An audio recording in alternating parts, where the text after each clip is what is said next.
بسم اللہ الرحمن الرحیم۔ السلام علیکم ویورز، پروگرام میں خوش آمدید۔ میں ہوں حیدر حیات خان۔ کل بانی تحریک انصاف عمران خان نے آرمی چیف کے نام ایک خط لکھا جس میں بڑی ڈیٹیلڈ انہوں نے گفتگو کی ہے۔ کچھ 6 نکات ہیں جس کے اوپر عمران خان صاحب نے تفصیلاً اس خط کے اندر چیزیں مینشن کی ہیں۔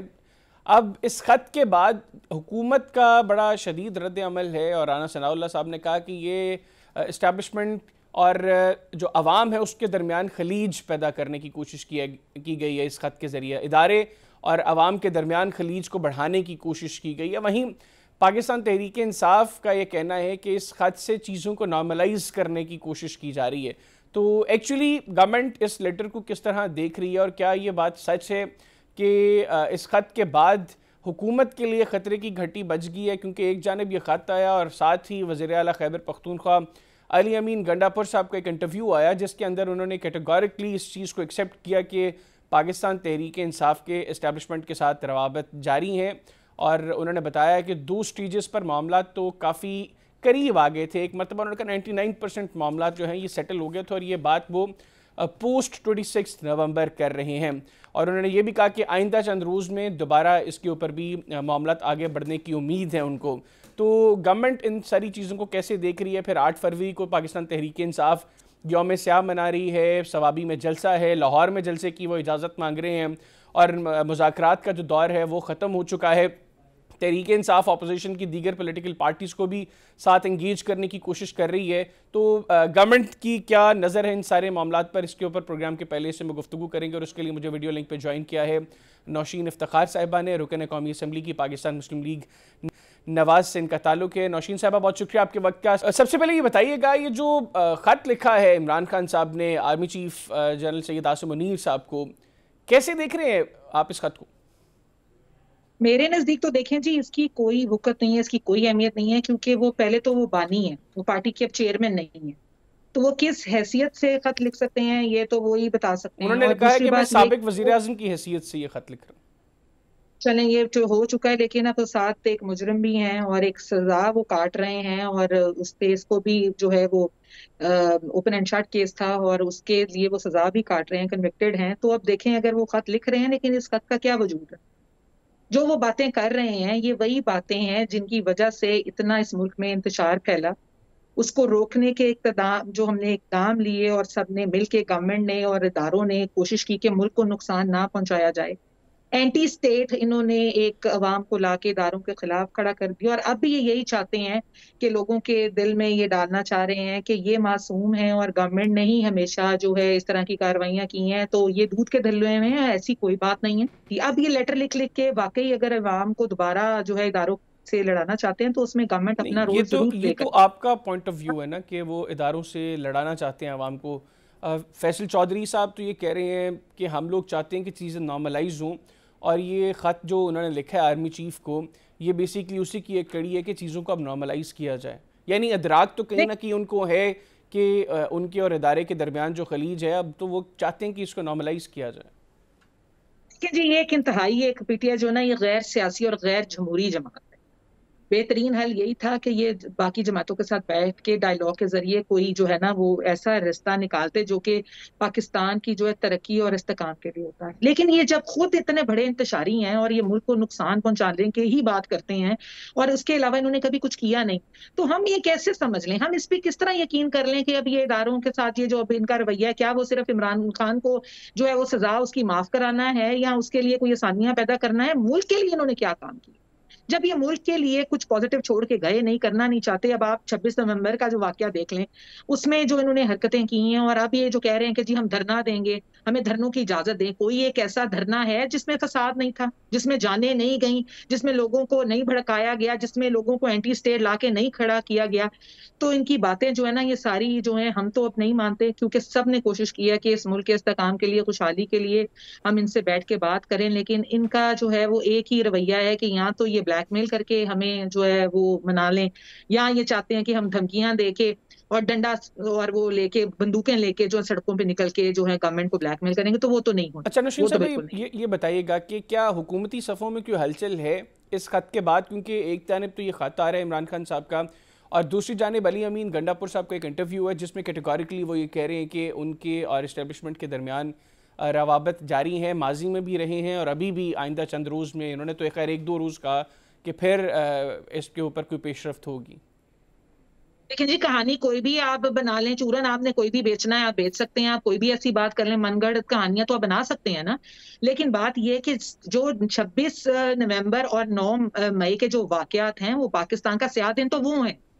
اگر یہ 8 فروری کو کہتے ہیں سیاہ دن منانا ہے تو منانا ہے، تو یہ جو 2 ڈیز ہیں یہ وہ بلیک ڈیز ہیں پاکستان میں، جہاں پہ انہوں نے لوگوں کو لا کے اینٹی سٹیٹ کھڑا کیا ہے. تو اگر اینٹی سٹیٹ آپ کھڑے کروا کے لوگوں کو سمجھتے ہیں کہ آپ اداروں کے ساتھ ان کی جو ہے وہ آپ سمپتھی گین کر لیں گے، تو میرا خیال ہے یہ بالکل ان کی جو ہے نا ابھی بھی ان کو ہوش کے ناخن نہیں لیتے، یہ ان کو عقل نہیں آئی ہے کہ کیا وہ ادارے جو کہ نقصان کرانے کے بعد ایک ملک کے لیے جو ہم سب ایک پیج پہ ہیں اور ملک کی سلامتی چاہتے ہیں، وہ کیا ان کے ساتھ بیٹھنا چاہیں گے؟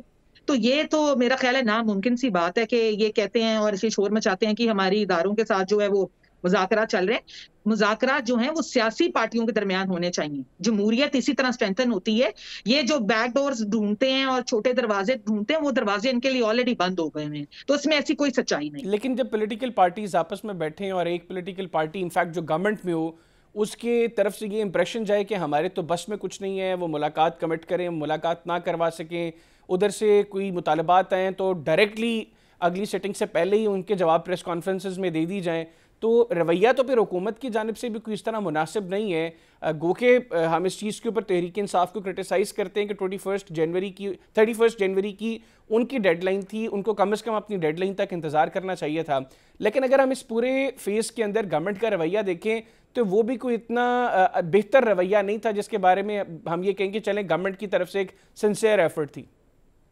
دیکھیں میری بات سنیں، 54 ڈیز کی جو تھی ٹائم پیریڈ کے بعد یہ لوگ ایجنڈا لے کر آ گئے، اور ایجنڈا یہی تھا کہ بانی جو P T I Imran Khan ان کو چھڑوانا ہے، لوگوں کو چھڑوانا ہے، آپ پیرالل کمیشنز نہ بنائیں. کوئی بات کوئی وزن والی بات ہو تو ہم کریں. اب ایک بندہ جو آلریڈی ٹرائل کیس میں چل رہا تھا اس کو سزا بھی ہو گئی ہے، اور ہمیں آپ 7 دن میں ہی فورس کر رہے ہیں کہ آپ اس کا آج ہی کوئی نتیجہ دے دیں. اور یہ کب ہوا کہ عمران خان صاحب کو کوئی ملنے نہیں گیا؟ عمران خان کو بالکل ملنے کے لیے گوہر خان صاحب جاتے ہیں، باقی ان کے وکلا جاتے ہیں. ایسا تو نہیں ہے کہ ان کو بالکل ملنے سے سب کو روک دیا گیا ہے. لیکن اب آپ یہ کہیں کہ پوری جو پارٹی ہے آپ اس کے ممبران تمام اٹھ کے تو عمران خان صاحب سے حال چال پوچھنے چل پڑیں، اور آپ ان کو لے کے لان میں واک کرنا چاہتے ہیں اور ان کیمرہ نہیں رہنا چاہتے، تو اس کا تو کوئی مقصد نہیں ہے. اب یہ بتائیے گا کہ 8 تاریخ کو یہ ثوابی میں جلسہ کرنے جا رہے ہیں، ایز آف ناؤ مذاکرات کا کوئی مستقبل اس لیے دکھائی نہیں دے رہا. چلیں گورنمنٹ نے یہاں تک کہا کہ ہماری کمیٹی موجود ہے، اسپیکر صاحب نے کہا کہ میں ابھی بھی تیار ہوں، تحریک انصاف اگر چاہتی ہے تو آئے دوبارہ بیٹھیں. ابھی فی الحال تحریک انصاف کی طرف سے کوئی پازیٹیو رسپانس نہیں ہے. 8 کو وہ جلسہ کر رہے ہیں ثوابی میں، اس کے بعد وہ ایک گرینڈ اپوزیشن الائنس بھی بنانا چاہ رہے ہیں، اس کے لیے بھی وہ بڑی ایفرٹس کر رہے ہیں. گورنمنٹ کے لیے آنے والے وقت میں کوئی پریشر نہیں ہوگا تحریک انصاف کے اینڈ سے اگر وہ دوبارہ اسٹریٹ پہ آتے ہیں یا اپوزیشن کی پارٹیز کو اکٹھا کر کے نکلتے ہیں وہ لوگ؟ نہیں جی، ہمارے لیے تو کوئی پریشر نہیں ہے. دیکھیں ہم لوگ اس ملک کی اکانومی سے لے کے سیاست سے لے کے ہر چیز کو جو ہے وہ مضبوط بنانا چاہتے ہیں، اور اسی لیے ہم کام کر رہے ہیں، کیونکہ یہ 25 کروڑ آبادی کا ملک ہے، اس میں مسائل جو ہیں وہ بہت زیادہ ہیں. میں ہمیشہ ایک چیز کہتی ہوں اور ہر ٹی وی چینل پہ آ کے یہی کہتی ہوں کہ ہمیں ملک کے لوگوں کا سوچنا ہے نا. ہمیں عمران خان کی رہائی کے بارے میں تو نہیں سوچنا. عمران خان کو جب اپنا ادوار اس کو حکومت ملی تھی، انہوں نے اس ملک کے لیے کیا چھوڑا ہے؟ اس کے نتائج اب ہم بھگت رہے ہیں کہ اب اگر پاکستان چلنا شروع ہوا ہے تو ان کو وہ راس نہیں آتا. یہ ترقی اس ملک کی نہیں چاہتے. میں ایک ہی بات کہتی ہوتی ہوں کہ یہ عوام دشمن پارٹی ہے جس کا کوئی وجود نہیں ہے، جس کا مقصد صرف عوام کو اور اداروں کو ایک دوسرے کے ساتھ جو ہے وہ لڑانا ہے. اور ملک کو اگر یہ کام کرتے رہے نا تو میرا خیال ہے ابھی تو ان کی پارٹی آلموسٹ ختم ہو گئی ہے. کچھ تھوڑا ٹائم آئے گا، لوگ ان کی باتیں سننا نہیں چاہتے. لیکن لوگوں کو بھی شعور ہے. آپ نے یہ جو کہا کہ گورنمنٹ کے اوپر کسی طرح کا کوئی پریشر نہیں ہوگا، اس کی کیا وجہ ہے؟ ایک جانب اپوزیشن کی بڑی پولیٹیکل پارٹیز ہیں جو گورنمنٹ کے خلاف اکٹھا ہو رہی ہیں، میڈیا کو آپ نے پیکا ایکٹ کے بعد بالکل اپنے خلاف کر دیا، جو رہی صحیح ساکھ تھی میڈیا کی اس کو بھی آپ تباہ کرنے کی کوشش کر رہے ہیں. جوڈیشری کے جو معاملات ہیں وہ سب کے سامنے ہیں، وکلا آپ کے خلاف ہیں، جتنی بارز ہیں وہ آپ لوگوں کے خلاف کھڑی ہو رہی ہیں، وہ جو ہے وہ سڑکوں پر نکلنے کا اندیا دے رہے ہیں، صحافی آلریڈی سڑکوں پہ ہیں، اپوزیشن کی پارٹیز بھی سڑکوں پہ آ جائے گی. تو گورنمنٹ کے اوپر کسی طرح کا کوئی پریشر نہیں ہوگا اس کے باوجود؟ دیکھیں پھر کوئی اچھا کام ہو رہا ہے تو پھر آپ کو کرٹیسزم بھی سہنی پڑتی ہے. سارے لوگوں کو خوش آپ نہیں کر سکتے. اس میں اچھا کیا ہے؟ اسلام آباد ہائی کورٹ کے اندر دیگر ہائی کورٹ سے ججز کا لانا اچھا ہے، میڈیا کی آواز کو پیکا ایکٹ کے ذریعے دبانا اچھا اقدام ہے، کیا اچھا ہے اس میں میڈم؟ دیکھیں criticism is always very important, ٹھیک ہے، جب تک کرٹیسزم نہیں ہوتی ہے ہم اس طرح وہ پرفارمنس نہیں کر سکتے، لیکن there is a difference between criticism and misinformation and disinformation, جس کی وجہ سے لوگوں کی جو ہیں وہ زندگیاں متاثر آپ ہوتی ہیں۔ درست کہہ رہی ہیں۔ پروپیگینڈا سارا جو ہے آپ کے سامنے سوشل میڈیا پہ چلا ہے، خواہ وہ کسی خاتون پارلیمنٹیرین پہ تھا یا کسی مرد پارلیمنٹیرین پہ تھا، آپ کرٹیسزم کریں، سب کو حق ہے، جائز طریقے سے حق ہے، اپنی بات لائیں، سامنے لائیں، لیکن اس طرح نہ کریں کہ اگلے بندے کی جو لائف ہے، اس کی فیملی لائف ہے، وہ اس سے ڈسٹرب ہو جائے۔ میڈم اگر ویسے آپ تو کو روکا جائے صحافیوں کا تو اختلاف بھی بہرحال یہ نہیں ہے، ہم بھی چاہتے ہیں کہ اس کے اوپر لیجسلیشن ہو، لیکن مسئلہ تھا کنسلٹیشن کا۔ گورنمنٹ نے جس طریقے سے قانون سازی کی اور جو قانون سازی کی اس کے اوپر اعتراض ہے۔ بہرحال میرے پاس ابھی وقت اس سیگمنٹ کا ختم ہو گیا، آپ کے ساتھ کسی اگلی نشست کے اوپر اس ٹاپک کے اوپر بھی انشاءاللہ ایک ڈیٹیل ڈسکشن کریں گے۔ بہت شکریہ آپ پروگرام کے لیے وقت نکالا۔ ناظرین، نوشین افتخار صاحبہ پاکستان مسلم لیگ نواز کی رکن قومی اسمبلی ہمارے ساتھ موجود تھیں، ان کی گفتگو آپ نے سنی۔ پروگرام میں ایک بریک لیں گے، بریک سے واپس آئیں گے تو شوکت یوسف زئی صاحب ہمارے ساتھ موجود ہوں گے، ان سے گفتگو کریں گے کہ نہ جائے گا۔ Stay with us. جی بریک کے بعد پروگرام میں دوبارہ خوش آمدید۔ بریک پر جانے سے پہلے پاکستان مسلم لیگ نواز کی رکن قومی اسمبلی سیدہ نوشین افتخار صاحبہ ہمارے ساتھ موجود تھیں۔ ابھی مجھے جوائن کیا ہے پاکستان تحریک انصاف کے سینئر رہنما شوکت علی یوسف زئی صاحب نے۔ شوکت صاحب بہت شکریہ آپ کے وقت کا۔ سب سے پہلے بتائیے گا، یہ جو خط لکھا ہے عمران خان صاحب نے آرمی چیف کو، کیا ضرورت محسوس ہوئی؟ کیونکہ کافی لوگ بڑا کرٹیسائز کر رہے ہیں اس کو کہ تحریک انصاف گزشتہ 1.5 برس سے جس پالیسی پر تھی، یہ خط تو تقریباً ایک پالیسی شفٹ دکھائی دے رہا ہے ان لوگوں کو۔ بسم اللہ الرحمن الرحیم۔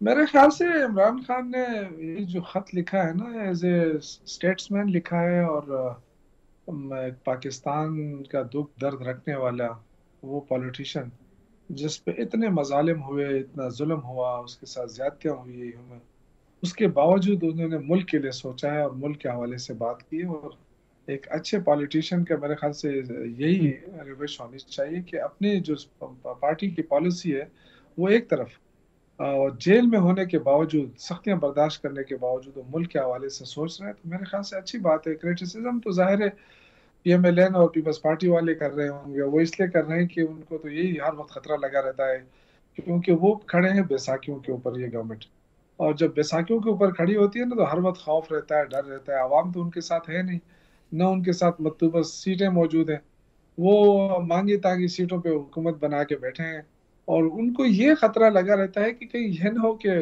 جو اسٹیبلشمنٹ ہمیں سپورٹ کر رہی وہ نیوٹرل ہو جائے، تو وہ تو نیوٹرل ہونے سے بھی ڈر رہے ہیں۔ اچھا شوکت بھی یہ بتائیے گا، آپ نے کہا کہ پارٹی پالیسی مختلف ہے، کیا جو باتیں خان صاحب نے اس خط میں کی ہیں پاکستان تحریک انصاف کی یہ پالیسی نہیں ہے؟ نہیں، میں یہ نہیں کہہ رہا ہوں جی دیکھیں، ہمیں تو بدقسمتی سے ایسا ظاہر کرنے کی کوشش کی گئی، پورا پروپیگنڈا ہوا کہ پی ٹی آئی شاید یا عمران خان فوج کے خلاف ہے، تو انہوں نے ہر دفعہ یہ کہا، آج نہیں کہا ہے، پہلے بھی انہوں نے کہا ہے کہ فوج میری فوج ہے، اور دہشت گردی کے خلاف جنگ جو فوج لڑ رہی ہے اس کے جب تک عوام پیچھے نہ کھڑے ہو وہ کامیابی حاصل نہیں کر سکتی۔ تو یہ جو غلط فہمی ہے میرے خیال سے یہ دور ہونی چاہیے۔ ہماری جنگ ہے اس قوتوں کے ساتھ جو ملک کے اندر لاقانونیت لا رہی ہے، جو رول آف لا ختم کر رہی ہے، جو ہیومن رائٹس کی وائلیشن ہو رہی ہے، جو کرپشن کر رہے ہیں، ہم ان کے خلاف ہیں۔ 6 نکات جن کے اوپر گفتگو کی خان صاحب نے، ایک تو انہوں نے کہا جی کہ 6 وجوہات انہوں نے بیسکلی بتائی ہیں جو ایک خلیج بقول خان صاحب کے پیدا ہو گئی ہے ادارے اور عوام کے درمیان۔ انہوں نے کہا سب سے بڑی وجہ 2024 کے انتخابات میں تاریخی دھاندلی اور عوامی مینڈیٹ کی سرعام چوری، دوسری وجہ 26 یعنی ترمیم، تیسری وجہ پیکا ایکٹ، چوتھی وجہ سب سے مقبول جماعت پر ریاستی دہشت گردی کا مسلسل سلسلہ جو جاری ہے، پانچویں وجہ سیاسی عدم استحکام کی بدولت معیشت کا برا حال، چھٹی وجہ تمام اداروں کا اپنے فرائض چھوڑ کر سیاسی انتقام کی غرض سے تحریک انصاف کو کچلنے کا کام کرنا۔ یہ 6 وجوہات جو ہیں ان کا ذکر کیا ہے۔ میری ایک دوست سے بات ہوئی، وہ کہتے ہیں خان صاحب ایک وجہ مس کر گئے ہیں اور وہ بڑی امپورٹنٹ ہے، اور وہ وجہ ہے گزشتہ 1.5-2 سال سے جو تحریک انصاف کی پالیسی ہے اس نے بھی بڑا کی رول پلے کیا ہے، جو ادارے اور عوام کے درمیان اگر کوئی خلیج بڑی ہے تو اس میں تو ایک بڑا بنیادی رول اس نے بھی جو ہے وہ پلے کیا ہے۔ دیکھیں میرے خیال سے خان صاحب نے روڈ میپ دے دیا ہے، ملک مشکل میں ہے، اب ملک کو مشکل سے کیسے نکالنا ہے۔ اس وقت جو ہم تو شروع دن سے کہتے رہے کہ اس وقت جو پاور ہے وہ اسٹیبلشمنٹ کے پاس ہے، حکومت بے بس ہے، یہ نون لیگ پیپلز پارٹی یہ مورے ہیں، اور چونکہ ملک مشکل میں ہے تو خان صاحب نے آئینہ دکھا دیا ہے کہ ملک مشکل سے کیسے نکل سکتا ہے، روڈ میپ بھی دے دیا. اب دیکھیں اب ان قوتوں کی مرضی ہے کہ وہ ملک کو اس مشکل سے نکالنا چاہتے ہیں یا نہیں. اگر نکالنا چاہتے ہیں تو روڈ میپ سامنے آ گیا ہے. تو آپ نے خان صاحب کبھی یہ جو کہا کہ اصل طاقت اسٹیبلشمنٹ کے پاس ہے، اسی لیے تحریک انصاف بار بار اسٹیبلشمنٹ کو کانٹیکٹ کر رہی ہے. پہلے تو بار بار ہم جب سوال پوچھتے تھے تو ڈینائل موڈ میں تھی تحریک انصاف. اب تو علی امین گنڈا پور صاحب نے کیٹیگوریکلی کہا ہے کہ جی مختلف فیزز میں ان کے جو اسٹیبلشمنٹ کے ساتھ کانٹیکٹس تھے، انہوں نے کہا ایک مرتبہ تو 99% تک معاملات جو ہیں ان کے اسٹیبلشمنٹ کے ساتھ طے ہو گئے تھے، اور آگے آنے والے چند دنوں میں پھر ان کو امید ہے کہ پیش رفت ہو سکتی ہے کوئی مثبت. تو آپ لوگ تو بار بار ڈورز ناک کر رہے ہیں اسٹیبلشمنٹ کے.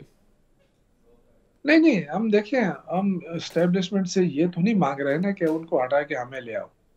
ہم تو دیکھیں ہم جو رول پلے کر رہے ہیں وہ بڑا پاکستان کے مفاد میں ہے. ہم تو یہ کہہ رہے ہیں کہ جو اس وقت فارم 47 کی گورنمنٹ کھڑی کی گئی ہے، جو ناجائز حکومت ہے، ان کو سپورٹ کرنا ختم کر دے تو خود ہی گر جائے گی. بالکل ٹھیک. ہمیں ضرورت نہیں ہے کسی کندھے کی یا کسی سہارے کی. لیکن اچھا شوکت بھائی یہ بتائیے گا کہ آپ بھی ہم دیکھ رہے ہیں کہ جب سے 2024 کے انتخابات ہیں اس کے بعد ایک تو خیر آپ کا میں بیان اگر میں غلط نہیں ہوں تو یہ تھا کہ آپ جیت چکے تھے اور آپ کو یہ کنوے کیا گیا تھا کہ اگر آپ حلف نامہ دیتے ہیں تو پھر آپ کا جیت کا نوٹیفیکیشن ہو جائے گا. یہ اس کو کنفرم کر دیجیے گا کہ کیا واقعی ایسا ہوا ہے؟ بالکل سب میرے ساتھ نہیں، بہت سارے لوگوں کے ساتھ ایسا ہوا ہوگا، اور کچھ نے لکھ کے دے بھی دیا ہے اور کچھ نے نہیں دیا. تو وہ آپ لوگوں کو علم میں ہے وہ لوگ جنہوں نے لکھ کے دیا ہوا ہے؟ دیکھیے اب میں تو خیر میرا کیا کام ہے کہ میں بتاؤں، لیکن ظاہر ہے تو سب کو پتا ہے. اگر نہیں پتا ہے تو نہیں آپ پارٹی لائلسٹ ہیں، اگر آپ سمجھتے ہیں کہ پارٹی کی صفوں میں کچھ ایسے لوگ موجود ہیں تو کیوں؟ نہیں میں اس سے پارٹی کی بات نہیں کر رہا ہوں. یہ تھوڑا سا غلطی ہوئی ہے جو کہا گیا کہ صرف پی ٹی آئی کے لوگ نے دیا ہے. میں پی ٹی آئی کی بات نہیں کر رہا تھا، میں تو اوورال بات کر رہا تھا کہ لوگوں نے دیے ہیں، باقاعدہ مانگ رہے تھے وہ کہ جی آپ لکھ کے دیں آپ کے نوٹیفیکیشن ہو جائے گا.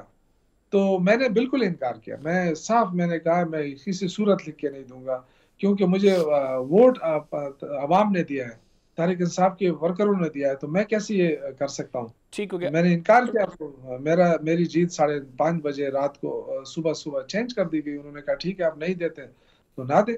ٹھیک ہے. اچھا شوکت بھائی ہم یہ دیکھ رہے ہیں کہ 2024 کے انتخابات کے بعد جو خیبر پختونخوا میں تحریک انصاف کی حکومت بنی، ان میں جو ہارڈ کور لوگ تھے جو پی ٹی آئی کے ساتھ وابستہ رہے پہلے دن سے، جن کی خان صاحب کے ساتھ بڑی رفاقت تھی، وہ ہمیں کافی سائیڈ لائن دکھائی دی ہے انکلوڈنگ یو. ابھی جنید اکبر صاحب کے آنے کے بعد جو معاملات تھے پارٹی سٹرکچر میں اور تحریک انصاف کی گورنمنٹ میں، آپ کو تبدیلیاں دیکھ رہے ہیں آنے والے دنوں میں؟ یہ اچھا ہوا ہے کہ گورنمنٹ اور پارٹی کے عہدے الگ الگ ہو گئے، اور یہ الگ ہونا بھی چاہیے. دیکھیں صوبے کے معاملات کافی زیادہ ہوتے ہیں. ہمارے چونکہ ایک طرف دہشت گردی ہو رہی ہے اور افغانستان کا بارڈر لگا ہوا ہے، وہ معاملات دیکھنے ہوتے ہیں. ہمارے چونکہ وفاق کے ساتھ ہمارے تعلقات اچھے نہیں ہیں، تو اس کی وجہ سے ہمارے جو شیئر بنتا ہے صوبے کا نیٹ ہائیڈل پروفٹ کے اندر اور مختلف جو ڈیویزیبل پول کے اندر جو ہمارا شیئر بنتا ہے، وہ ساری چیزیں ہم دیکھیں. پھر این ایف سی ایوارڈ جو ہے وہ نہیں ہو رہا ہے، صحیح، وہ ایکسپائر ہو چکا ہے، پرانا نیا نہیں ہو رہا ہے، اور زافاٹا ہمارے ساتھ شامل ہو چکا ہے. تو یہ ساری چیزیں کہ مشکلات ہیں، تو وہ صوبے کے وزیر اعلیٰ کے حیثیت سے ان کو ان مشکلات کو دیکھنے کی ضرورت ہے. جو پارٹی معاملات ہیں ڈیفینیٹلی وہ تو فل ٹائم صدارت کی ضرورت ہوتی ہے. اس کو وزٹ کرنے ہوتے ہیں، دورے کرنے ہوتے ہیں پورے صوبے کے، پھر تنظیم سازی پہ فوکس کرنا ہوتا ہے. تو یہ سارے معاملات ہیں. اس سے یہ ہوگا کہ پارٹی معاملات بھی اچھے ہو جائیں گے اور ساتھ گورنمنٹ کی پرفارمنس بھی بہتر ہو سکے گی. آپ اس بات کی تصدیق یا تردید کر سکتے ہیں کہ خان صاحب نے کیٹیگوریکلی علی امین گنڈا پور صاحب کو یہ کنوے کر دیا ہے کہ آئندہ ملک صوبے کے حوالے سے کسی بھی اہم فیصلے کے اندر عاطف خان صاحب کو، جنید اکبر صاحب کو اور آپ کو، یہ جو سارا گروپ ہے، ان کو آن بورڈ لینا ہے؟ نہیں، یہاں کوئی گروپ نہیں ہے. دیکھیں گے، میں آپ کو کیٹیگوری کے لیے کہتا ہوں، اختلاف رائے ہوتا ہے. ہمارے جب کیبنٹ کے اجلاس میں ہوتے تھے تو ہم سارے اپنی بات کرتے تھے اور کھل کر کرتے تھے. تو اس سے یہ تاثر لینا کہ جی اختلافات ہے، ہرگز نہیں. ساری قیادت اس وقت یا چلے ٹھیک ہے، اختلافات سے ہٹ کے کیا خان صاحب نے یہ کہا ہے کہ آپ لوگوں کو آن بورڈ لینا ہے اہم فیصلوں کے اندر؟ میرے علم میں ایسی کوئی بات نہیں ہے. دوسری بات یہ کہ دیکھیں ہم تو اگر پرانے ہیں یا نئے ہیں اس سے کوئی فرق نہیں پڑتا. جو پرفارم کر رہا ہے، لیکن اب یہ تو پارٹی کی اپنی مرضی ہے کہ وہ کس کو آگے لائے، کس کو پیچھے دھکیلے یا ریزرو میں رکھیں. تو اس وقت ہم ریزرو پلیئر ہیں. اچھا ٹھیک ہو گیا. آخر میں شوکت بھائی یہ بتائیے گا کہ ثوابی کا جو جلسہ ہے آپ کا 8 تاریخ کا، اس میں تحریک انصاف صرف یوم سیاہ منائے گی، اپنے احتجاج ریکارڈ کروائے گی، یا مستقبل کا لائحہ عمل بھی اس جلسے کے اندر دیا جائے گا؟ دیکھیں یہ جلسے کرنے کا مقصد یہ ہے نا کہ فیوچر میں ہم کیا کریں گے. ایسا تو نہیں ہے کہ بس تقریریں کر کے چلے جائیں. اور پاسبلی کیا اناؤنس ہو سکتا ہے، کیا کرنے کا ارادہ ہے آپ کا؟ دیکھیے روڈ میپ دیا جائے گا پورا کہ ہم نے کیسی سٹرگل کرنی ہے. ہم دیکھیں ہمیشہ پرامن رہے ہیں، پرامن سٹرگل کی ہے، لیکن ہمارے پرامن سٹرگل کو ہمیشہ پرتشدد بنایا گیا ہے جان بوجھ کر. حکومت نے پولیس کو لا کے کھڑا کیا ہمارے پرامن. اور آپ کو پتہ ہے ہمارے پاس زیادہ تر یوتھ ہے، نوجوان ہیں، ان کو اشتعال دلایا گیا اور کنٹینر لگائے گئے. اگر دیکھیں مینار پاکستان میں ہم نے جلسہ مانگا ہے تو کیا غلط کام کیا ہے؟ آپ مینار پاکستان میں ہمیں جلسہ کرنا دیں، شام کو جلسہ ختم ہو جائے گا، جو بھی اعلانات ہوں گے وہ آپ کے سامنے ہوں گے. بالکل ٹھیک ہو گیا. بہت شکریہ شوکت بھائی، آپ نے پروگرام کے لیے وقت نکالا. ناظرین، تحریک انصاف کے سینئر رہنما شوکت علی یوسفزئی صاحب ہمارے ساتھ موجود تھے. گفتگو ان کی آپ نے سنی. پروگرام میں ایک چھوٹا سا بریک لیں گے. بریک کے بعد کچھ اور عالمی سطح کی کچھ امور ہیں، ان کو ڈسکس کریں گے. پھر ملکی معیشت کے حوالے سے کچھ باتیں ہو رہی ہیں جی کہ ہم 9 سال کی کم ترین سطح پر اس وقت مہنگائی کے بڑھنے کی جو شرح ہے وہ آ چکی ہے، لیکن عام آدمی کو اس کے ثمرات کیوں نہیں مل پا رہے، اس کو بھی ڈسکس کریں گے. بریک کے بعد کیا نہ جائے گا. اسٹے ود اس.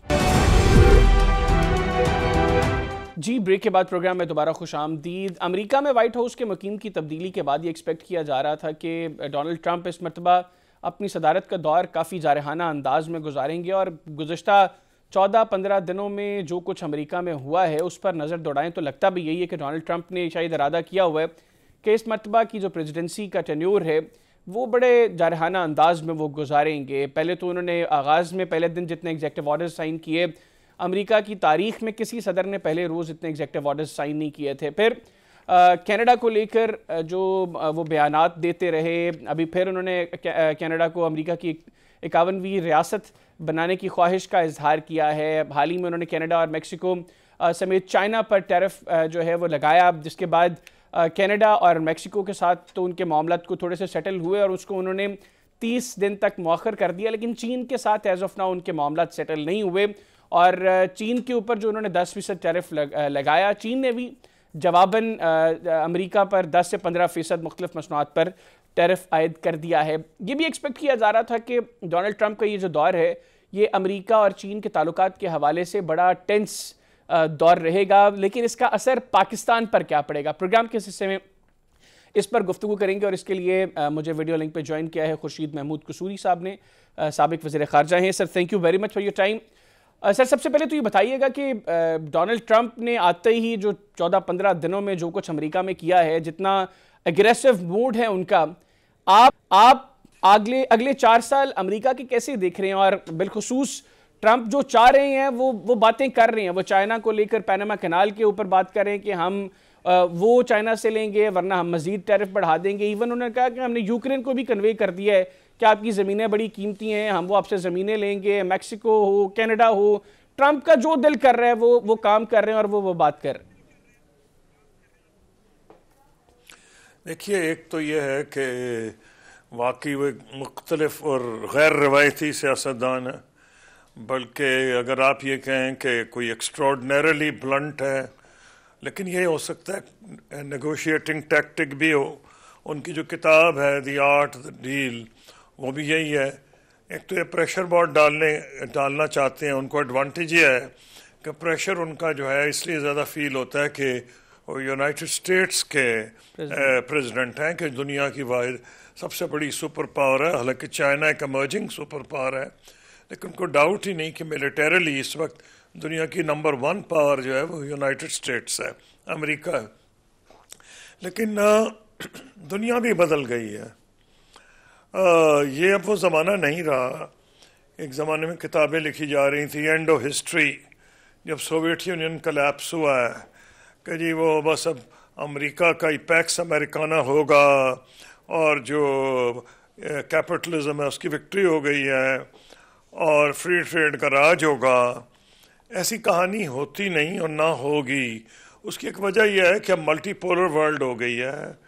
دنیا میں چین بالکل ایک بہت بڑی سپر پاور کے تو اگر دوسری سپر پاور کہیں تو مبالغہ رائے نہ ہوگی، وہ مرج کر گئی ہے، اور ابھی انہوں نے دنگ کر دیا امریکہ میں کو بھی اور یورپ کو بھی، ساری دنیا کو، جو انہوں نے یہ آرٹیفیشل انٹیلیجنس میں ڈیپ سیک جو ان کی وہ ایپ آئی ہے، اس نے $600 بلین کا نقصان پہنچا دیا ایک دن میں، جو امریکہ کی نویڈیا بہت بڑی آرٹیفیشل انٹیلیجنس کی تھی کمپنی۔ تو اس سے آپ کو اندازہ ہو سکتا ہے کہ اب دنیا وہ ہے نہیں، اس میں کوئی ڈاؤٹ نہیں کہ پریزیڈنٹ ٹرمپ کچھ زیادہ جارحانہ انداز میں اس لیے بھی ایکٹیو ہو گئے ہیں کہ ان کو پتہ ہے کہ ان کو دوسری ٹرم تو ملنی نہیں، لیکن اسی میں پوشیدہ ایک اور چیز ہے، کیونکہ ان کو دوسری ٹرم نہیں ملنی، اس لیے ان کو یہ ایک ایڈوانٹیج ہو گیا ہے کہ جہاں وہ کمپرومائز کرنا چاہیں، جہاں وہ ڈیل کرنا چاہیں جو کہ مختلف ہو اس سے جو انہوں نے اپنے ووٹرز کو بتایا تھا، تو ان کو نسبتاً آزادی ہے۔ صحیح، اس سے کوئی حیران نہیں ہونا چاہیے۔ بالکل ٹھیک۔ اگر کچھ دن کے بعد چین کے بارے میں بھی ان کی کچھ آپ اور قسم کی خبریں سنیں، مثلاً یہ بڑی دنیا حیران تھی کہ جو واحد ہیڈ آف اسٹیٹ کو انہوں نے اپنی اناگوریشن میں بلایا تھا وہ پریزیڈنٹ جی تھے، ان سے فون پہ بھی بات ہوئی، ان کو انہوں نے وائس پریزیڈنٹ بھی اپنے بھیجے ہیں وہاں، پھر ابھی پھر کہا ہے پریزیڈنٹ ٹرمپ نے کہ پریزیڈنٹ جی سے بہت جلد بات کریں گے، لیکن چائنا لگتا ہے ڈٹرمنٹ تھا اور اس کو اندازہ تھا کہ اب یہ کریں گے تو ہم نے کیا جواب دینا ہے، بالکل اسی انہوں نے دیر نہیں کی۔ ٹھیک ہو گیا۔ اچھا سر، یہ بتائیے گا پاکستان کے کنٹیکسٹ میں آپ کیا دیکھ رہے ہیں؟ چین اور امریکہ کے تعلقات، اب کہا یہ جا رہا ہے کہ اگلے 4 سال میں بڑا ٹینسڈ ماحول ہوگا، ایسے میں ابھی پریزیڈنٹ زرداری بھی چائنا کے دورے پہ ہیں، ٹیرف وار کا آغاز ہو گیا ہے، آپ کیا سمجھتے ہیں کہ اگلے 4 سال امریکہ پاکستان کو دیکھے گا کچھ چائنا کے پرسپیکٹو سے، یا الگ سے اپنے تعلقات کے اوپر فوکس کریں گے دونوں ممالک؟ دیکھیے بات یہ، ہمارا تو جو کام ایز وی سے بہت واضح ہے، ہمیں کیا کرنا ہے۔ ہم یہ افورڈ نہیں کر سکتے کہ ہم واضح طور پر یہ کہیں کہ ہم حالانکہ کوئی ڈاؤٹ نہیں کہ ہم چین کے الائی ہیں، اس میں بھی کوئی ڈاؤٹ نہیں کہ ہندوستان ان کا اسٹریٹجک الائی ہے امریکہ کا، لیکن پاکستان کے تاریخی تعلقات رہے ہیں، پاکستان کا ٹریڈ ان کے ساتھ ہے، ہماری ایکسپورٹ ان کے ساتھ کافی ہے، اور ویسٹرن ورلڈ کے ساتھ تو بہت ہے، اور پھر ہمارے نارتھ امریکہ میں بھی تقریباً 2 ملین یا 2.25 ملین پاکستانی نسل کے لوگ آباد ہیں، یعنی کینیڈا اور امریکہ میں، اسی طرح یورپ میں بھی 2.5 ملین، برطانیہ شامل کر لیں تو پاکستانی آباد ہیں۔ پھر انگلش لینگویج ایک ایسی چیز ہے جو کلچرلی بھی پاکستان کو ویسٹرن ورلڈ سے کے قریب لے کے جاتی ہے۔ ہمارے اسٹوڈنٹس جو ہیں وہاں کی یونیورسٹیز میں جاتے ہیں، اور بہت سے لوگ جو کہ پڑھ لکھ جاتے ہیں وہ کوشش کرتے ہیں کہ امریکہ یورپ کا رخ کریں، کیونکہ ان کو وہ ورکنگ کنڈیشنز پاکستان میں نہیں ملتی۔ میں ان لوگوں کو نہیں بات کر رہا جو زیادہ تر گلف میں جا رہے ہیں، وہ تو زیادہ مزدوری کے لیے جا رہے ہیں، جو امریکہ یا یورپ میں جا رہے ہیں اور وہ ان کی نوعیت کچھ مختلف ہے۔ تو اس لیے یہ ہمارے مفاد میں ہے کہ ہم امریکہ سے تعلقات اچھی رکھنے کی کوشش کریں، لیکن امریکہ کو اس بات کا علم ہے کہ اگر وہ پاکستان کو زیادہ پریشرائز کرے گا، پاکستان کے سامنے یہ آپشن نہیں ہے کہ وہ چین کو چھوڑ دے، بالکل ٹھیک، اور اس کی واضح بنیاد ہے کہ ہمیں ایک ہمارا ٹرسٹڈ ایلائی ہے چین۔ نمبر 2، ہمارا مسئلہ کشمیر کے اوپر ہندوستان کے ساتھ ہے، جی، اس میں ان کی پالیسی بالکل واضح ہے کہ وہ ہندوستان کو سپورٹ کرتے ہیں، تو ہمارے پاس تو آپشن ہی کچھ نہیں سوائے یہ کہ ہم اپنے ملک کے اندر معاملات ٹھیک کریں، ہم اپنی اکانومی کو سٹیبلائز کریں، ہم سٹرکچرل ریفارمز لے کے آئیں۔ لیکن سر یہ پاکستان ایک ایسا ملک ہے کشمیر اس کو 2-3 سال بھی اگر مل گئے اسٹیبلٹی کے، تو مڈل لیول پاورز جتنا اس وقت انفلوئنس ویلڈ کر رہی ہیں اتنا ہی یہ کرے گا۔ تو اس لیے ہمیں تو اپنے گھر کو پکا کرنا ہے، لیکن ہم یہ افورڈ نہیں کر سکتے کہ امریکہ کے کہنے پہ کسی کیمپ کو چھوڑ دے، کسی میں چلے جائیں۔ بالکل ٹھیک۔ اچھا سر یہ بتائیے گا، آپ نے کشمیر کا ذکر کیا، کل یوم یکجہتی کشمیر بھی ہے، آپ کے دور میں جب آپ وزیر خارجہ تھے اس وقت یہ کہا جا رہا تھا کہ پاکستان اور انڈیا دونوں کشمیر کے مسئلے پر حل کے بہت قریب تھے. ایک تو ویورز کو تھوڑا سا بتائیے گا کہ ایگزیکٹلی اس وقت کیا پوزیشن تھی, پھر میں اگلے سوال میں آج کے معاملات پر آپ سے سوال کرتا ہوں. نہیں وہ مطلب کہا نہیں جا رہا تھا, وہ ریکارڈ پہ ہے, میں نے جو کتاب میں لکھا ہے اس کو کسی نے ابھی تک چیلنج تو نہیں کیا, وہ بالکل ان چیلنجڈ ہے. اور یہ بھی بات واضح ہے کہ جو اس وقت کے پرنسپلز تھے, جو میری کتاب چھپی ہے, وہاں کے پرائم منسٹر منموہن سنگھ اور leader of the opposition L کے اڈوانی اور یہاں کے سابق صدر پریزیڈنٹ مشرف, ان سب نے میری بک لانچ اٹینڈ کی تھی. ایک نے کراچی میں پریزیڈنٹ مشرف نے, اور منموہن سنگھ صاحب نے, ایل کے اڈوانی نے دلی میں. اس کا مطلب یہ ہے کہ انہوں نے ایڈوانس کاپیز میری پڑھ لی تھی, انہوں نے بھیج دیا تھا, اور وہ اگر کچھ بھی چیز اس میں انیکوریٹ ہوتی تو کسی صورت میں بک لانچ اٹینڈ نہ کرتے. ان پہ کمپلشن تو نہیں تھا نا, تو اس لیے وہ تو ان چیلنج ہے کہ ہم حل کے قریب تھے. اب وہ کیوں ہوا, اس کے کئی فیکٹرز ہیں. خاص طور پہ یہ تھا کہ ہم نے ان کو بلایا تھا کہ وہ ستمبر اکتوبر میں آ جائیں 2006 کے. اس ایک تو بدنصیبی میں ہندوستان میں ہر وقت 2-3 مہینے میں کئی نہ کئی الیکشن ہوتے رہتے ہیں, تو الیکشن کا ماحول ہی رہتا ہے, نارملائز حالات نہیں ہوتے. انہوں نے کہا ہمیں کہ جی آپ یہ کریں ستمبر اکتوبر کی, یا جو بھی 1-2 مہینے پہلے انہوں نے بلایا تھا, ہمیں ڈیٹ اور دے دیں. کاش ہم انہیں دسمبر 2006 دے دیتے, لیکن پریزیڈنٹ مشرف کہ اتنے ہیوی شیڈیول تھے, اتنی دنیا میں پاکستان ہائی فلائی کر رہا تھا کہ ہم نے ان کو مارچ میں بلایا, یعنی 5-6 مہینے بیچ میں غلطی اب تو نظر آ رہا ہے کہ ہوئی. تو وہ 6 مہینے جو آئے اس میں پھر چیف جسٹس کا معاملہ ہو گیا, ان کو سیک کیا گیا, ریفرنس ہوا, ری انسٹیٹ ہوئے, موقع جان کے ساری اپوزیشن, وکلا اور سب اکٹھے ہو گئے. تو وہ حالات ایسے نہیں تھے کہ اس وقت اس پہ عمل درآمد ہوتا. لیکن آخر میں سر یہ بتائیے گا کہ موجودہ حالات میں آپ سمجھتے ہیں کہ دونوں ممالک میں جو لیڈرشپ ہے وہ کسی طور بھی مسئلہ کشمیر کے کسی مناسب حل کی طرف لے کے جا سکتی ہے معاملات کو؟ اس میں زیادہ بلیم تو میں پرائم منسٹر مودی کو کروں گا. وہ پاکستان میں تو اس قسم کی لیڈرشپ نہیں ہے, نہ کسی کو فائدہ ہوتا ہے ہندوستان میں کے ساتھ حالات بگاڑنے میں. ہمارے الیکشن میں تو کبھی ووٹ نہیں پڑتے. اگر کوئی بندہ کہے کہ میں ہندوستان میں پہ حملہ کر دوں گا یا ہندوستان کو گالیاں دے, وہاں پڑھتے ہیں پاکستان کو گالیاں دینے سے. ہمارے ہاں تو خیر ہندو ویسے بھی بڑے کم ہیں, نہ ہندوؤں کو گالیاں دینے سے ووٹ پڑتے ہیں, وہاں مسلمانوں کو گالیاں دینے سے ووٹ بھی پڑ جاتے ہیں. بنگلہ دیش کی بھی ایک وجہ ناراضگی کی یہ تھی کہ ان کو بھی کافی گالیاں پڑتی تھیں, ان کو دیمک کہا گیا تھا بنگالیوں کو, جو انہیں قطعاً پسند نہیں تھا, تو وہاں ووٹ پڑتے ہیں. اب یہ جب تک یہ ماحول رہے گا, یہ کتنی دیر رہے گا, یہ زیادہ دیر تو نہیں رہ سکتا. زیادہ میں تاریخ کی نوعیت میں کر رہا ہوں, میری زندگی میں تو رہ سکتا ہے, آپ کی زندگی میں شاید نہ. آپ عمر پہ ڈپینڈ کرتا ہے کہ مودی صاحب کتنے دن رہ جائیں گے, 5 سال 10 سال, حالات واپس ہی آئیں گے. کچھ آپ جغرافیہ نہیں بدل سکتے. بالکل ٹھیک. اور اس کا ایک ثبوت یہ ہے کہ 2019 یا 22 میں شاید کتاب آئی ہے یا 23 میں, ان کی جو ہندوستان میں نیگوشیٹر تھے لمبا صاحب کی, اور انہوں نے اس میں بتایا ہے کہ ان کو 2017 یا 18 میں مودی صاحب نے بلایا تھا اور ان کہا تھا جائیں پرائم منسٹر نواز شریف سے بات کریں 4 پوائنٹ پہ.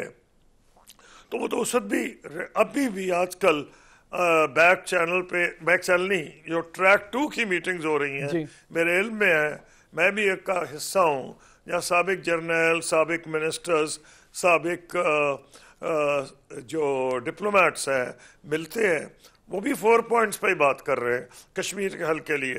تو کوئی نئی چیز تو ہو نہیں سکتی. بالکل ٹھیک. حل تو وہی ڈھونڈنا پڑے گا, اس کے ارد گرد نام بدلا جائے گا, پیراگرافز بدلے جائیں گے, حل تو بالآخر وہی نکلے گا. بالکل ٹھیک ہو گیا. تھینک یو ویری مچ سر, آپ نے پروگرام کے لیے وقت نکالا. ناظرین, سابق وزیر خارجہ خورشید محمود قصوری صاحب ہمارے ساتھ موجود تھے. گفتگو ان کی آپ نے سنی. پروگرام میں ایک بریک لیں گے, بریک سے واپس آئیں گے تو ملک کی معیشت کے اوپر ڈیٹیل ڈسکشن کریں گے, جس کے لیے ہمیں ڈاکٹر سلمان شاہ صاحب جوائن کریں گے. کہیں نہ جائے گا, اسٹے ود اس. جی بریک کے بعد پروگرام میں دوبارہ خوش آمدید. بات کریں ملک کی معیشت کی تو جہاں ایک دانہ ادارہ شماریات کی رپورٹ کے مطابق ملک میں مہنگائی کی جو ماہانہ وار شرح ہے وہ مہنگائی کے بڑھنے کی شرح 2.4% ریکارڈ کی گئی ہے جنوری کے مہینے میں, جو گزشتہ 9 سال کی کم ترین شرح ہے. لیکن عام آدمی کو اس کے ثمرات نہیں مل پا رہے, اس کی وجہ کیا ہے؟ پروگرام میں اس کے اوپر گفتگو کریں گے. پھر حکومت نے IMF کے دباؤ میں آ کر 4 صوبوں سے جو زرعی آمدن کے اوپر ٹیکس کے بل منظور کروائے ہیں, کیا اس سے زراعت کا شعبہ متاثر ہوگا یا اوورآل جو ہے اس سے ملک کی معیشت کے معاملات بہتر ہوں گے؟ اس کو بھی پروگرام کے اندر ڈسکس کریں گے. پھر ٹیکس ریونیو کے اندر جو کلیکشن کا شارٹ فال ہے اس کو حکومت کس طریقے سے مینیج کرے گی. پروگرام کے اس حصے میں اس کے اوپر گفتگو کے لیے مجھے ویڈیو لنک پہ جوائن کیا ہے ڈاکٹر سلمان شاہ صاحب نے, فارمر فائنانس منسٹر ہیں. سر بہت شکریہ آپ کے وقت کا. سر سب سے پہلے بات کریں یہ جو زرعی ٹیکس کے حوالے سے 4 صوبوں نے اب بلز منظور کیے ہیں, آپ اب ملک میں زراعت کے شعبے کے حوالے سے مستقبل کیا دیکھ رہے ہیں؟ کیونکہ کسان تو سراپا احتجاج ہیں. میں نے جو مختلف سلیبز دیکھی ہیں, فکس ٹیکس الگ ہیں اور بعد میں جو دیگر ٹیکسز ہیں وہ الگ ہیں. دیکھیں یہ ٹیکس بغیر تیاری کے لگایا گیا ہے کیونکہ ایگریکلچر آپ کو پتہ ہے کہ بہت زیادہ ریگولیٹڈ سیکٹر ہے. اس میں حکومت جو ہے وہی پرائس سیٹنگ کرتی ہے, حکومت جو ہے وہ پروکیور کرتی ہے, حکومت سٹور کرتی ہے, حکومت پھر یہ ڈیسائیڈ کرتی ہے کہ کون اس کو خریدے گا. مثلاً گندم ہے تو یہ فلاور ملز اس کو خریدیں گی تو کب خریدیں گی اور کس ڈسٹرکٹ میں کون بیچے گا, کس ریٹ پہ بیچے گا, کس ریٹ پہ بیچے گا. تو یہ خاصا ریگولیٹڈ سیکٹر ہے اور اس میں عام جو پچھلے کئی دہائیوں سے کوئی اتنا بڑا منافع بخش کام نہیں ہے. یہ ایک قسم کی جو ایگریکلچر پاکستان میں ہے جو سروائیول کے طور پہ ایگریکلچر ہے اور چھوٹے چھوٹے ہولڈرز ہیں اور فارمرز بھی ان میں طاقت نہیں ہے, ان کو قرضے بھی نہیں ملتے, ان کی آٹومیشن بھی اس طرح سے نہیں ہے, پانی کا بھی مسائل بہت زیادہ رہتے ہیں. تو اس سیکٹر کو جب آپ ٹیکس کرنے جائیں گے تو آلریڈی ایک خاصا کمزور سیکٹر ہے, اس کے اوپر ٹیکس کا جب بوجھ آئے گا ایک تو اس کا امپیکٹ آئے گا اور دوسرا جو آپ کی بیوروکریسی اس کے لیے آپ بنائیں گے اور فارمر جو کہ لٹرلی ان پڑھ ہے ان مینی ویز, وہ آپ کے فارمز کیسے بھرے گا, وہ کیسے ایسٹیمیٹ لگائے گا کہ اس کی کتنی پروفٹ کتنا ہوا, اس کا خرچہ کتنا ہوا, وہ ڈاکیومنٹیشن کیسے کرے گا جو ایک ٹیکس نظام کے لیے ہے. تو یہ سارے سوال ہمارے سوال ہی ہیں جن کے جواب نہیں ہیں. ویسے سر آپ کے نزدیک کیوں حکومت نے جو آپ نے کہا کہ یہ جلد بازی کے اندر کیے گئے قانون سازیاں ہیں, کیونکہ IMF تو بڑی دیر سے پریشرائز کر رہا تھا گورنمنٹ کو کہ آپ ایگریکلچر کے اوپر جو ہے وہ یہ انکم کے اوپر ٹیکس جو ہیں وہ بڑھائیں, تو حکومت نے کیوں اس کی پراپر پلاننگ نہیں کی؟ اور جو سوالات آپ نے اٹھائے بڑے ویلڈ سوالات ہیں, تو کیوں حکومتی سطح پہ ان کو کنسیڈر نہیں کیا گیا, ان کے اوپر سوچ و بچار نہیں کی گئی آپ کے نزدیک؟ کیونکہ ہماری حکومت جو ہے وہ بڑی ایک بیوروکریٹک حکومت ہے اور اس میں کوئی وہ ریفارم کا عنصر نہیں ہے. یہ چیزیں ساری جو ہیں ان کے باقاعدہ ریفارم ایجنڈا ہوتا ہے, ریفارم کا پلان ہوتا ہے, اس کے مطابق پھر آپ ساری چیزیں کرتے ہیں. ہاں ایگریکلچر پہ آپ ٹیکس اس وقت لگائیں جب آپ نے ایگریکلچر کو پوری طرح سے ڈی ریگولیٹ کر دیا ہے, فارمر کو آپ نے آزاد کر دیا ہے کہ وہ جہاں مرضی بیچے, جیسے مرضی بیچے, جس قیمت پہ اس کو وارا کھاتا ہے بیچے, نہیں کھاتا تو مت لگائے, کوئی اور چیز کر لے. تو وہ آپشنز جب آپ نے فارمر کو نہیں دی ہوئی تو اس کے بعد اس پہ ٹیکس لگانا جو ہے وہ ایک قسم کی ڈبل ٹیکسیشن ہے. کیونکہ میری نظر میں کہ ٹیکس جو ایگریکلچر سیکٹر ہے اس کو انڈائریکٹ ٹیکسز بھی وہ خاصے دیتے ہیں اور ریگولیٹری ٹیکسز بھی ان پہ انویزیبل ریگولیٹری ٹیکس ہے. مثلاً اگر آپ دیکھیں پچھلے سال گندم حکومت نے کہا تھا 4,000 روپے پہ لیں گے, لیکن IMF کے کہنے پہ انہوں نے وہ نہیں خریدی ویٹ، تو وہ 250 روپے پہ پر مونڈ پہ گئی. تو فارمر کو تو بہت زیادہ نقصان ہوا. اس نے تو پلاننگ کی تھی کہ اس کو 4,000 روپیہ پر مونڈ ملے گی. سو ان اے وے یہ اتنا بڑا جو ٹرانسفر ہے وہ رورل ایریا سے اربن ایریا کو وہ آپ نے ٹرانسفر کر دیا، تو وہ بھی ایک ٹیکس ہے. صحیح. تو آئی تھنک اس کو اتنا سمپل معاملہ نہیں ہے، اس میں بڑی کمپلیکسٹی ہے. اس کے اندر ایک مزید ایک بڑا معاملہ ہے، کیونکہ کسان جس طرح آپ نے کہا کہ ڈیفینیٹلی ہمارے جو ایگریکلچر سیکٹر ہے اس میں زیادہ تر وہ لوگ ہیں جو پڑھے لکھے نہیں ہیں. کس طرح گورنمنٹ ان کو فورس کر سکے گی؟ کیونکہ اب بڑا چنک اس میں یا تو وہ ہیں جنہوں نے ٹھیکے پہ زمین لی ہوئی ہے یا چھوٹے فارمرز ہیں، ان کی آمدن بھی بہت زیادہ نہیں ہے. اگر وہ تھوڑا بہت کما لیتے ہیں اس کے اوپر فکس ٹیکسز الگ اور یہ والے ٹیکسز الگ. کسان کسی طور آپ کو لگتا ہے کہ گورنمنٹ کے ساتھ اس معاملے میں کو فیسیلیٹیٹ کریں گے گورنمنٹ کو اور ان کے ساتھ آسانی سے معاملات کو سیٹل کریں گے؟ نہیں، آئی تھنک اس میں فارمرز کی خاصی ہیرسمنٹ ہوگی، کیونکہ ہمیں پتہ ہے کہ ٹیکس کی مشینری جو ہے وہ ٹیکس پیئر کو بہت ہیرس کرتی ہے، اور کوئی خوشی سے تو کوئی ٹیکس نہیں دیتا، بٹ آسانی سے بھی کوئی ٹیکس نہیں دیا جا سکتا. تو پورے اگر فارمرز کو آپ نے اس نظام میں ڈال دیا جو ہم دیکھتے ہیں شہروں میں جو کمپنیز میں ہے یا دکانداروں پہ ہے یا سیلریڈ لوگوں پہ ہے، تو اس کے مسائل ہمارے سامنے ہیں کہ کس قسم کا یہ نظام ہوتا ہے. سو آئی تھنک کہ اس میں یہ بیک فائر کرے گا گورنمنٹ کے لیے، اور پتہ نہیں کہ اس میں کتنی انہوں نے سوچ سمجھ کے یہ بات کی ہے. اور صرف آئی ایم ایف، کیونکہ آئی ایم ایف کا جو مین مقصد ہوتا ہے کہ وہ چاہتے ہیں کہ آپ کے جو ٹیکس ہے اسی سے آپ کا خرچہ ہو، تو وہ پھر ہر سیکٹر کو وہ کہتے ہیں کہ آپ نے برابری کے حساب سے ٹیکس کرنا ہے. تو اس کا مطلب یہ ہے کہ ہر سیکٹر کو آپ نے پھر ایک برابری کے طور پہ ریگولیٹ بھی کرنا ہے. یہ نہیں ہے کہ ایک سیکٹر کو آپ ریگولیٹ کریں. بالکل ٹھیک ہو گیا.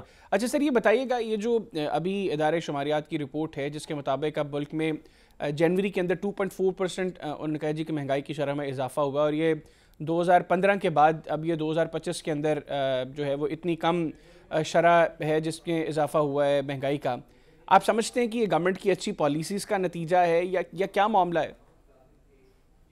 دیکھیں، ہم پاکستان نے کوئی 25 آئی ایم ایف پروگرام کر چکا ہے، یہ 25واں ہے. اور ہر آئی ایم ایف پروگرام میں کیونکہ آپ ایک قسم کی ڈیمانڈ مینجمنٹ بڑی سیویئر قسم کی کرتے ہیں، آپ ڈیمانڈ کو ختم کرتے ہیں. آپ نے اس دفعہ نہ صرف ڈیمانڈ کو کرش کیا ہے، آپ نے امپورٹس کو کرش کیا ہے ایڈمنسٹریٹو طریقوں سے، اور اس طرح سے آپ ایک قسم کی اسٹیبلٹی لے کے آ رہے ہیں. یہ وہ والی اسٹیبلٹی ہے جو ایک ہیلدی اکانومی کی اسٹیبلٹی نہیں ہے، یہ ایک سک اکانومی کی اسٹیبلٹی ہے. کیونکہ آپ کی اگر کاروبار نہیں ہو رہا، کاروبار گر گیا ہے، لوگوں کی آمدن گر گئی ہے، لوگ غربت میں تقریباً 2 کروڑ 2.5 کروڑ لوگ غربت میں اور چلے گئے ہیں، تو یہ ڈیمانڈ جو ہے وہ ختم ہو چکی ہے. اور اس کی وجہ سے ہم دیکھ رہے ہیں کہ پھر سپلائی بھی کم ہوتی ہے اور پھر ایک ڈاؤن ورڈ اسپائرل چل رہا ہے. تو آئی تھنک کہ یہ اسٹیبلٹی کے لیے تو ٹھیک ہے، لیکن اس کا غربت کے اوپر بہت گہرا اثر ہے، امپلائمنٹ پہ بہت گہرا اثر ہے، اور لوگوں کی خوشحالی جو ہے وہ اس میں بالکل نہیں ہے. بالکل ٹھیک ہو گیا. تھینک یو ویری مچ سر، اپنے پروگرام کے لیے وقت نکالا. ناظرین، ڈاکٹر سلمان شاہ صاحب فارمر فائنانس منسٹر ہمارے ساتھ موجود تھے. گفتگو ان کی آپ نے سنی. امید کرتے ہیں آپ کو آج کا پروگرام پسند آیا ہوگا. اپنے فیڈ بیک ہمیں ضرور دیجیے گا. آج کے پروگرام سے اتنے ہی. آپ سے ملاقات ہوگی انشاءاللہ اگلے ہفتے. تب تک کے لیے حیدر حیات خان اور انسائٹ کی ٹیم کو اجازت دیجیے. اللہ حافظ. پاکستان زندہ باد.